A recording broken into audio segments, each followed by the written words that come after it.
Saya Mira Hamzah, kita masih di acara Seksi bersama Dr. Boyke. Sex Dokter in the Siti. City. Oke. Ya. Ini adalah Dan malam topik kita ditunggu-tunggu. pada malam hari ini adalah mengenai fetis normal atau menyimpangkah, ya kan? Dan ternyata tadi sudah kita jelaskan bahwa itu adalah suatu hal yang menyimpang, apalagi yang menimpa kasus di Surabaya, Di Surabaya. ya, yang oleh mahasiswa senior G ini itu sudah bukan lagi menyimpang karena sudah ada di dalamnya juga dikatakan sebagai tindak pidana. Sudah dia itu didominasi, dilakban dan sebagainya, kemudian dicemarkan nama baiknya, ya, arti kata taruh di dalam medsos, Iya. jadi disebarkan di Dengan dalam bangganya, medsos. ya. Jadi itu dengan bangganya. Nah, itulah namanya Kejadian. fetis. Ya, fetis, tapi dia sih campuran nih, Mir. Fetis, kemudian Semua ya, Dok? juga ada sadismnya, ada voyeurismnya, dan ada kelainan orientasi homoseksualnya. Bisa dibilang gini nggak sih, Dok, kalau misalnya fetis ini jadi apa ya, kayak masalah kita gitu nggak mampu mengontrol hal tersebut gitu, jadi mengganggu rutinitas sehari-hari. Jadi misalnya ngelewat mau ke kampus nih atau mau kerja, ngelewatin ini nih jemuran ada underwear wanita, Iya, betul. terus Itu akhirnya adalah fetis. Pernah ditangkap seorang mahasiswa yang di lemarinya ditemukan lebih dari 2.000 celana dalam. Ya, celana ngumpulin ya. dalam. Belum juga mereka juga yang suka dengan sepatu-sepatu hak tinggi. Ya, kalau kita, ada juga, Dok? saya pernah menelusuri kenapa sih sampai jadi begitu yang suka sepatu hak tinggi itu, ya karena dia dari kecil selalu melihat ibunya kalau mau kerja itu pakai sepatu hak tinggi dan kaki ibunya tuh bagus-bagus jenjang, sehingga si kecil itu juga mula-mula biasa-biasa aja, tetapi makin lama terekam, akhirnya dia juga mencari pacar ataupun itu yang harusnya kakinya bagus dan suka dengan sepatu, dan dia itu baru bisa ereksi kalau dia sudah mencium sepatu hak tingginya. Jadi si istrinya tuh disuruh pakai sepatu hak tinggi gitu loh. Jadi dia mungkin si istrinya juga telanjang, tetapi dia tetap harus menggunakan sepatu hak tinggi itu.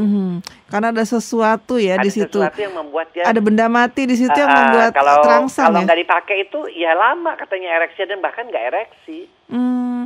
Itu kepikiran konotasinya ke sana pasti ya, Dok, ya, dengan benda-benda mati ini, seperti misalnya yaitu underwearnya, bra, sampai ke hak tinggi yang runcing. Jadi itu tuh sebagai alat terangsangnya dia supaya dia ereksi, dan setelah itu karena dia ada objeknya, ada istrinya, ya dia melakukannya dengan istrinya. Tapi kalau nggak ada objeknya, dia melakukan masturbasi atau onani. Dengan melihat itu, Dok? Dengan melihat itu, sambil mencium-cium itu dia melakukan. Ada lagi yang pasien juga yang komplain kenapa suaminya tuh baru ereksi kalau dia udah pakai pakaian istrinya. Itu lebih gila lagi. Itu yang disebut dengan transfetism. Fetis juga, tapi fetis yang transfetism. Walaupun istrinya nggak ada, dia bisa terangsang dengan memakai pakaiannya. Jadi pakaian istrinya itu yang pakaian sutranya itu, ya dia pakai, roknya itu dipakai sama yang suaminya itu. Kemudian dia rangsang dengan memegang-pegang, mencium-cium pakaiannya, dia ereksi. Kemudian dia melakukan hubungan seks kadang-kadang dengan pakaian perempuan dengan istrinya. Nah, itu fetis yang transfetism. Jadi dia terangsang dengan menggunakan pakaian-pakaian pasangannya.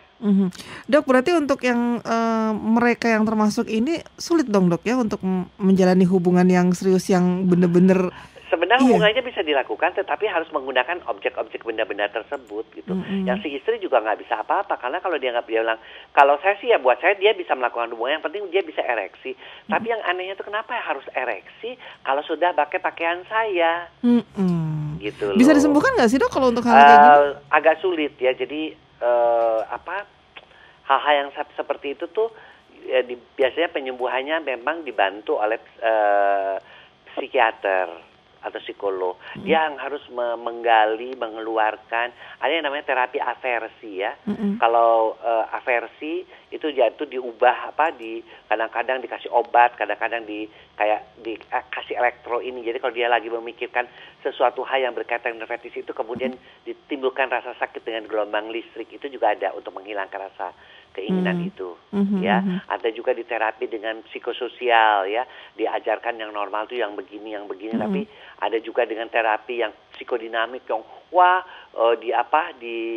ditelusuri dan kemudian dikeluarkan rasa-rasa kecemasan yang dulunya itu sampai nangis sampai kayak dikeluarkan gitu juga untuk mengurangi. Tapi ya tentu itu dikerjakan oleh psikiater ya. Saya sendiri waktu belajar mengenai seksologi juga ya cuma dikasih sedikitlah ilmunya ya tentang masalah-masalah penyimpangan seksual itu. Tapi yang biasanya menguasai ini adalah seorang psikiater. Oke.